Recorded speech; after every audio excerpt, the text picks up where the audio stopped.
សួស្តីបងប្អូនទាំងអស់គ្នាថ្ងៃនេះយើងវិលមកជួបគ្នាម្ដងទៀតហើយនៅក្នុងមុខវិជ្ជាគីមីវិទ្យាដែលថ្ងៃនេះលោកគ្រូនឹងលើកយកលំហាត់គីមីវិទ្យាមួយហើយយើងតាក់ទងជាមួយនឹងការហៅឈ្មោះសមាសធាតុម្ដងបាទអញ្ចឹងយើងអាចមើលឧទាហរណ៍បាទខ្ទង់ក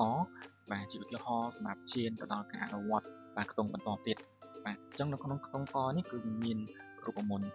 NaCl មានធាតុបង្កពីរយ៉ាងដែលយើងត្រូវហៅឈ្មោះគឺមាន Na ហើយនិង Cl អញ្ចឹង Na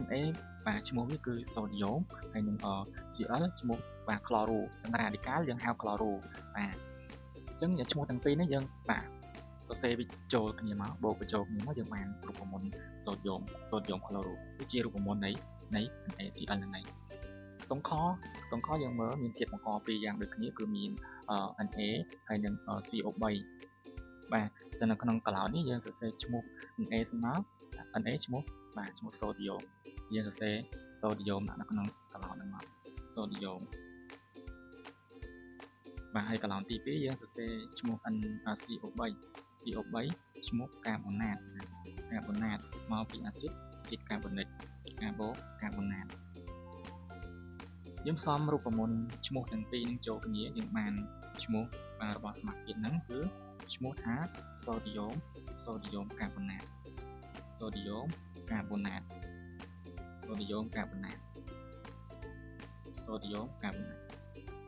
យើងមើលខ្ទង់កគឺមានធាតុបាទអក្សរ K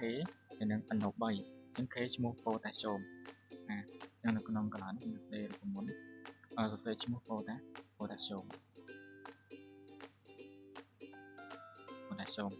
បាទកន្លែងបន្តទៀតយើងសរសេរឈ្មោះ NO3 ឈ្មោះថានីត្រាតមកពីអាស៊ីតនីត្រិកបាទឈ្មោះនីត្រាតបាទអញ្ចឹងយើងសរសេរឈ្មោះទាំងពីរនឹងចូលគ្នាមកយើងសរសេរប៉ូតាស្យូមមុនណាយើងសរសេរប៉ូតាស្យូម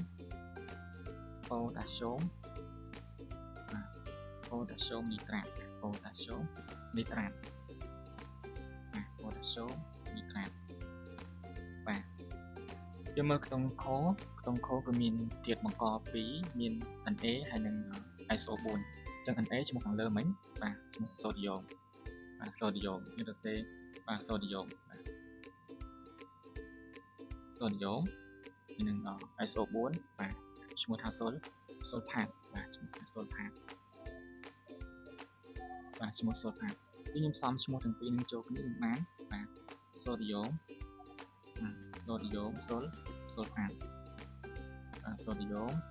សូលផាតបាទសូដ្យូមសូលផាតឥឡូវយើងមកមើលខ្ទង់ងបាទខ្ទង់ងយើងមានធាតុបង្កពីរដូចគ្នាដែរគឺមាន Mg ហើយនិង PO4 បាទអញ្ចឹង Mg ឈ្មោះថាម៉ាញ៉េស្យូមបាទម៉ាញ៉េស្យូមមានសរសេរឈ្មោះម៉ាញ៉េស្យូមក្នុងនោះបាទម៉ាញ៉េស្យូមបាទហើយខាងក្រោមនេះ PO4 នេះគឺឈ្មោះ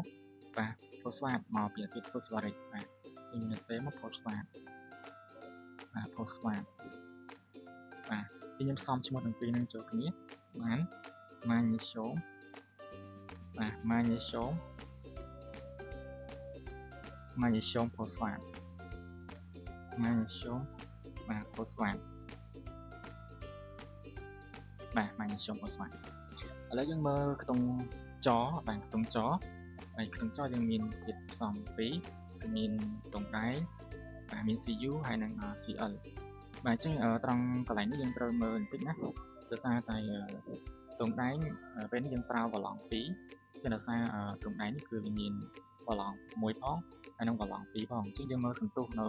ក្រោម Cl នេះបើវាមានលេខ2មានន័យថាខ្ទង់ដែងរបស់យើងនេះគឺប្រើវ៉ាឡង់2ហើយខ្លវ៉ាឡង់មកវាមាន1បាទអញ្ចឹងយើងត្រូវបញ្ជាក់ពីវ៉ាឡង់មកវាដែរពេលដែលយើងសរសេរឈ្មោះវាបាទត្រូវបញ្ជាក់ដែរឥឡូវយើងមើលឈ្មោះឲ្យលើសិនណាបាទអញ្ចឹងយើងសរសេរឈ្មោះសិនបាទ Cu ឈ្មោះថាតុងដែងបាទតុងដែងមានបងខ្លះគាត់តែងតែច្រឡំគាត់សរសេរតុងដែងបាទតុងដែងគឺខុសណាបាទតុងដែងបាទហើយបាទ Cl នេះឈ្មោះថាក្លរូណាអត់គឺក្លទេដោយសារតែវាផ្សំជាមួយធាតុដតីវាជា radical ហើយយើងហៅវាក្លរូបាទអញ្ចឹងកន្លែងនេះយើងសរសេរតុងដែងមកបាទតុងដែងតែយើងត្រូវបាទបញ្ជាក់ពីវ៉ាឡង់សិនណា បល្លង់របស់តុងដៃយើងប្រើមិញគឺប្រើបល្លង់ពីរយើងដាក់ Roman ពីរមកបញ្ជាក់ថាវាជាបល្លង់របស់តុងដៃហើយយើងដាក់ពាក្យខ្លរួនៅខាងក្រោយបាទខ្លរួនៅខាងក្រោយអញ្ចឹងឈ្មោះតុងដៃពីរខ្លរួបាទអញ្ចឹងវីដេអូនេះលោកគ្រូសូមបញ្ចប់ត្រឹមហ្នឹងបាទអរគុណច្រើន